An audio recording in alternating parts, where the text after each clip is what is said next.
Thanks, Richard. Good morning. Searches have resumed for 3 men missing, feared dead in the worst floods to hit Scotland for more than a century. Torrential rain is finally clearing after more than 4 inches fell over the weekend. With hundreds evacuated from their waterlogged homes and scores of roads submerged and impassable, this is the worst flooding in living memory. Although the rain is now abating, the weekend's torrential downpour gave Glasgow its entire December ration in just 2 days. With schools closed, children play in the floodwaters as their parents mop up as best they can. Abandoned cars litter the street, while those still able to run risk crossing higher ground. The damage to homes is expected to run into millions of pounds. Dejected residents can do nothing but desert their belongings until the water level falls. Emergency teams are continuing their rescue operations this morning, offering a ferry service to anyone left stranded.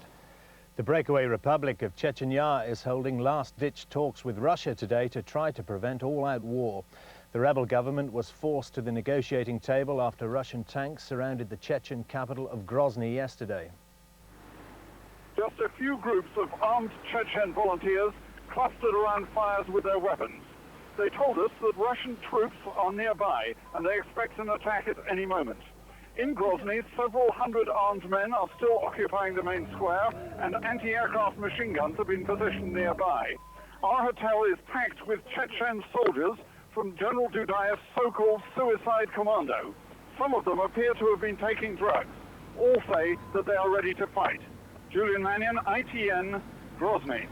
Here, the director of the prison service, Derek Lewis, this morning defended the £35,000 bonus he received from the government. Earlier this year, there were calls for Mr. Lewis's resignation following a series of security blunders, including an attempted breakout by IRA prisoners and the discovery of explosives in jails. But Mr. Lewis says the bonus, which is over a quarter of his salary, was for reducing the number of escapes in 1993. Hundreds of post offices have been hit by a strike in protest at what union leaders call backdoor privatisation. But managers say the vast majority of the country's 20,000 post offices will remain open despite the 24-hour walkout by Counters staff. The delivery and collection of Christmas mail won't be affected by today's industrial action.